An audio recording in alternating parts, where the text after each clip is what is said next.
All right, let's head to the phones. And joining us right now on the Folsom Lake Honda Hotline, Folsom Lake Honda, your one-stop Honda shop, is our friend Keith Smith from Spotrac and the Front Office Show. Keith, thank you for joining us. It is much appreciated, my friend. A very busy week coming up here, but let's start with the news today. John Collins finally traded from the Hawks for almost nothing. Your thoughts on what Utah's putting together down there, Keith? Yeah, it's going to be interesting to see how this plays out from the Jazz's side. They've obviously got one of the bigger front courts. They've got Walker Kessler and Lauri Markkanen, and you're adding John Collins to that group. I know some people have thought it's weird, with Markkanen already there, but he has mostly played the three the last two seasons between Cleveland and Utah, and that's what they envision him as. So they're going to have a very big front line, pretty good front line too, especially if Collins can rediscover his shot. He shot well his first 5 years and then really fell off last year after a finger injury. So that gets right and his shot comes back. That's going to be a really nice pickup for the Jazz, who still have about $28 million in cap space to spend even after acquiring Collins.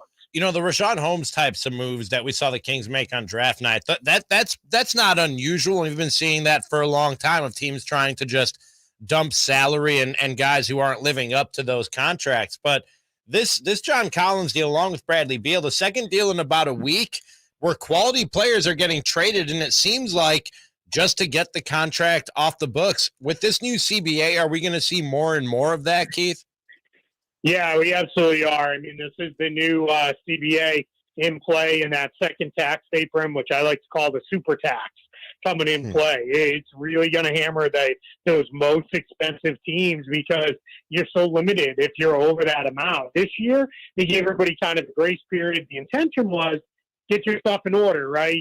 Shed some salary, bring your salary down. And then you had teams like the Phoenix Suns who said, that sounds good. Let's go right past it and use this grace period year to add a whole bunch of salary for the last time. So it really is, an interesting kind of messy situation where the league is trying to induce parity by bringing the expensive teams down, the less expensive teams up. But, some of these teams, as long as they're willing to pay those penalties and they feel like they can fill out their rosters through minimum signings, draft picks, re-signing their own guys, they're going to keep doing it. So we're going to see, how this all plays out over the span of the next couple of years. Keith Smith with us here, Cattles Ramie, Sactown Sports. Keith's from Spotrac and the Front Office Show. Keith, Damian Lillard had a meeting today with Portland between he and his agent. Does he finally ask out, Keith? I have no idea what's going to happen there. I don't know that anybody does. It's starting to feel like we've all been friends with that couple where it's like all they do is like they don't want to be together anymore and everybody kind of knows it, but neither one wants to be the bad guy and end it.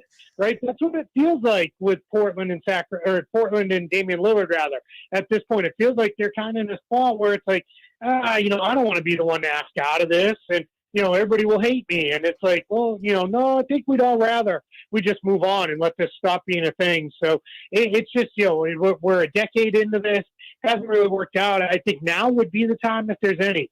They have Scoot Henderson, they have Shaedon Sharpe. They could really pull the trigger on a full-scale rebuild and be in pretty good place. But, until Damian Lillard probably says, I want out, I don't know that Portland's going to be the ones to say, we're sending you out of here.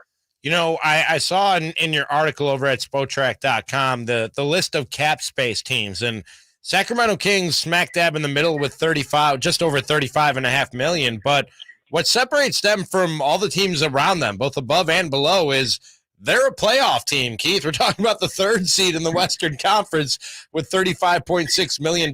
Obviously, that's not the norm. They're the only playoff team in that group this year. On a year-to-year basis, how unusual is it for a team that finishes as high as the third seed to be among the leaders in cap space? Yeah, it's pretty unusual. Normally that happens if some young team comes to prominence way earlier than expected, and it's a team that's like loaded down with rookie scale contracts and the like. Then we'll see that every once in a while. Boston got there a few years back where they had a bunch of cap space, and it was because they just didn't have any long-term big salaries on their books. So for the Kings to be there. Now, to be clear, to get to that number, it means renouncing Harrison Barnes. And we'll find out, are they going to, do that, or they're not going to do that? What's that going to look like? Are they going to bring him back on a lower number and still have money to spend? We'll find that all out here over the last couple of days. But what I've been saying to everybody is, you don't just move Rashawn Holmes just to move him with the idea of, or let me rephrase, without the idea of something you might be able to do, by creating that kind of cap space. So that's going to be what's really interesting to see what the Kings have planned here over the next several days. Keith Smith is with us here on the Folsom Lake Honda Hotline. Folsom Lake Honda, your one-stop Honda shop. Keith, there have been some rumblings around here about Kyle Kuzma, and the thought is he might get as much as $30 million a year. Could you see that happening, or is that going to be a little too high for him? It feels like a little high. I don't know that it'll get to 30, but I think he may get somewhere north of 25. It's what's important that everybody remembers is you hear 25 million or you hear 100 million over 4 years, something in that range, and all of a sudden everybody kind of goes to, oh my God, that's way too much money for player X. But that's not reframing where the salary cap has gone and where it's headed to. Pretty soon, 25 million is going to be a fifth of the salary. I mean, we're already there. It's already less than a fifth of the cap. Pretty soon it'll be about a sixth and then eventually an eighth. I mean, the cap is only continuing to rise. So we're going to see this turn into something here where all of a sudden, like guys like Kyle Kuzma are getting these bigger deals than what people are used to. It always takes a little bit. Over on Spotrac, what we've done is we've added percentage of cap to every single salary to help, hopefully, as people look at that, it reframes their thinking a little bit. When you look at the free agent market and you look at the money that the Kings freed up, a lot of people are connecting the dots of Draymond Green and the Sacramento Kings, much to the chagrin of my co-host, Nick. Does that equation add up to you, Keith? I mean, I get it, right? And that happens every year at this time of year. People start looking for, his old coaches there, or an owner, or a GM, or teammates, or his best friend from kindergarten is playing on that team, and those kind of things. And it's sometimes there's truth to it, right? Sometimes we do see guys follow people to other teams, but then other times we land in a spot where that doesn't really.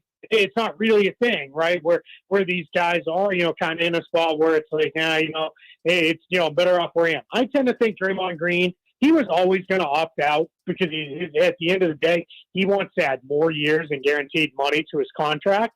And I tend to think he's going to look at it with the Warriors and say to himself, hey, my best bet is to just keep this thing running. The Warriors are going to do the same. My guess is it ends up a 3-year contract to align him with Stephen Curry, and they both chase titles right to the end together. Keith, Naz Reid was a name that I was looking at for the Kings. Made a lot of sense to me. His fit alongside Domas. He stays in Minnesota now, about $14 million a year. What's this do to the big man market this week? Yeah, it's going to be a little messy for sure. There are some other options out there. We'll see who wants to move out of guys like Brook Lopez, Nikola Vucevic, and a handful of guys a little further down, guys like Dwight Powell and the like Christian Wood. So we'll see. There's definitely going to be movement that still happens in the big man market, but it's not a great free agent class across the board.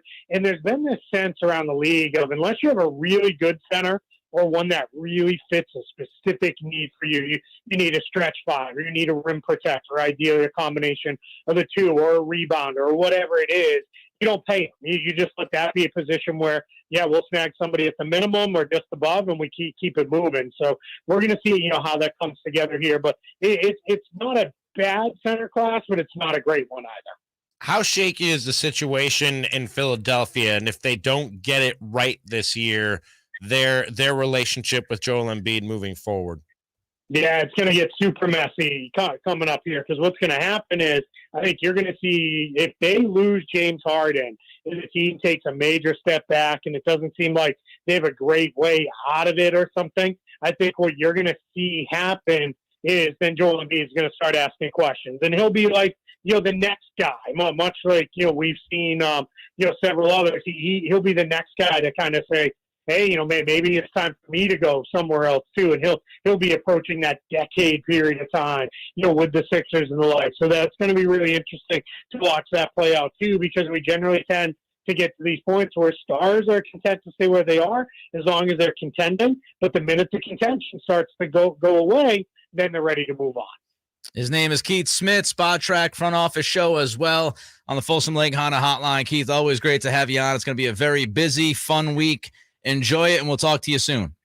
I appreciate it. Thank you for having me. Thank you. There goes Keith Smith with some great stuff. So look, Kyle Kuzma, Keith says maybe not $30 million a year, maybe a little bit lower than that, but mid to high 20s probably will get there. Draymond Green, Keith thinks that Green is going to stick with the Warriors on probably a 3-year deal to align with Steph Curry's timeline, which is also interesting. And the big man market is something that I think we all got to pay attention to, because I think all of us agree that the Kings need more depth at that position, and who's going to be available and how much is that person going to be asking for. Naz Reid off the market, that's going to have the trickle-down effect. So we'll see how all that shakes out. But I think it's going to be a very, very busy week. Very, very busy.